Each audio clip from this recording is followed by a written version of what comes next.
Oke. Ini dia tadi Mas Savio sama Mas Dandi ngomongin soal kalau kejadian-kejadian mereka, pengalaman-pengalaman mereka pasti yang kemudian dicurhatin pertama kali adalah SafeNet gitu. Jadi ini sebenarnya kayaknya mereka nih yang paling tahu nih. Nah, tapi makanya aku kayaknya pengen ngundang Mas Damar nih. Oh gitu. Ya, Mas Amang. Mungkin kita nanya aja kali ya ke banyak salah mengartikan sampai Mas Damar ini repot terus ya. Iya, coba. Ada Mas Damar, masih ada Rafio juga. Mas Amang. Halo. Hai Mas. Tadi teman-teman komika sempat ada yang bilang jangan-jangan bukan hanya masalah undang-undangnya, tapi orangnya atau penindaknya misalnya atau pelapornya. Jangan-jangan kayak Oki tadi bilang interpretasinya nih kayak. Iya. Gimana, jadi sebenarnya apa yang salah Mas Damar? Apa ya? Apa semuanya Mas Damar? Ya, kalau bicara soal undang-undang ITE kan sebetulnya perjalanannya panjang ya. Kalau SafeNet itu kita lahir memang karena untuk merespon undang-undang ITE. Jadi dari 2013 sampai sekarang, ya urusannya masih urusan ITE aja. Nah, saya mau cerita aja deh sebetulnya teman-teman. Tadi kan saya menyimak yang teman-teman komika. Nih anak-anak komika tuh sering banget lapor ke SafeNet. Dan mereka biasanya datangnya gini, karena anak komika itu kan jujur ya. Jadi dia komentar berdasarkan apa yang menurut dia meresahkan. Iya.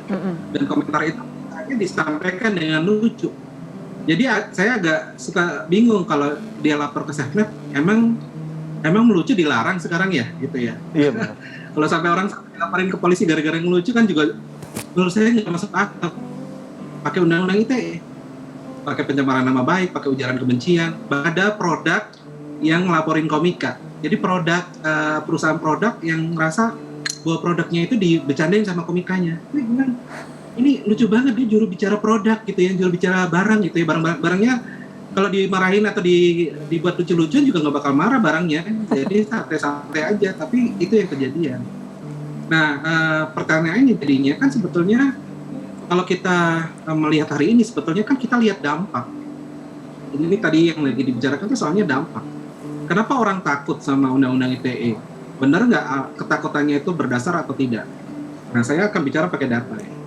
Nah, kenapa orang takut dengan undang-undang ITE? Karena dia berhadapan dengan undang-undang yang begitu keras, yang kalau orang terjerat dari data yang kita kumpulkan dari 2016 sampai 2020, berarti itu setelah revisi, orang yang terjerat dengan undang-undang ITE pasti dihukum. 96,8% tingkat penghukumannya, conviction rate-nya.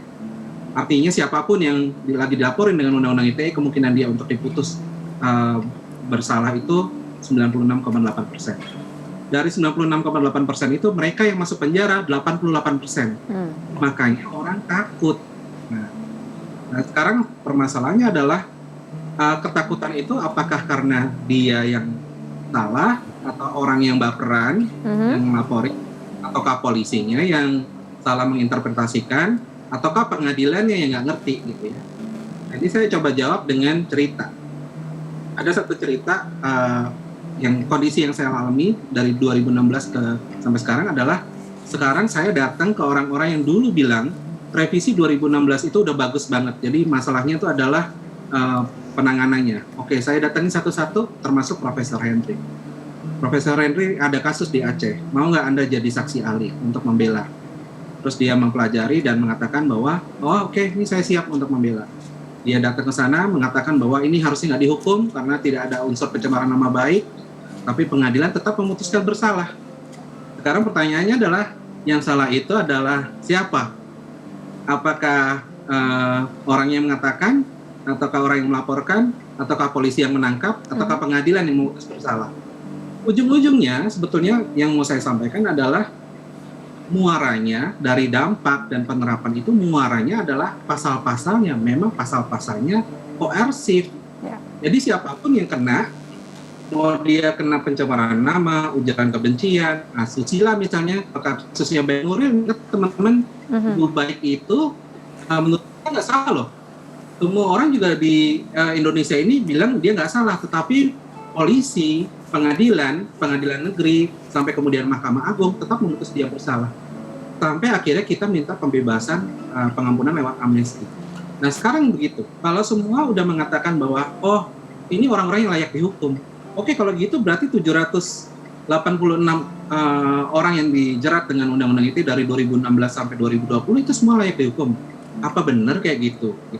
Kan itu kan kasus-kasus yang menurut saya nggak masuk akal, misalnya akademisi kena. Ini sekarang trennya setelah 2016 adalah aktivis yang kena. Punya pendapat revisi 2016 gagal total. Kita menghamburkan uang terlalu banyak, tapi tidak mencapai hasil yang diinginkan. Raffi juga berpendapat yang sama bahwa nggak perlu lagi lah mengusut panjang-panjang mengenai interpretasi. Ya sudah, ini tidak layak. Bukan menjadi payung begitu ya, malah menjadi hulu dari semua masalah. Sudah betul direvisi saja, gitu. Ada dua versi gitu. Yang pertama versi saya sebagai seorang warga sipil biasa, yang juga pernah jadi korban pasal karet undang-undang ITE. Dan menurut saya sih udah pasal ini dihapus aja gitu, karena buat saya pun ini pasal pencemaran nama misalnya itu redundant dengan pasal yang serupa yang sudah ada di KUHP gitu. Apakah masalahnya kemudian mediumnya berupa medium digital atau internet? Ya menurut saya itu nggak perlu dibikin undang-undang tersendiri gitu. Tapi kan itu pendapat ya sebagai warga biasa. Tapi kemudian yang bermasalah adalah kalau saya sebagai peneliti kebijakan, kita harus ingat bahwa 2019 sudah ada revisi undang-undang pembentukan peraturan perundang-undangan. Salah satu yang direvisi dalam undang-undang 15 2019 itu adalah terkait bagaimana proses evaluasi terhadap produk hukum yang sudah diterapkan. Nah itu sekarang kalau dulu kan harus ada pemantiknya dulu gitu. Kalau sekarang itu sudah jadi kewajiban bagi DPR.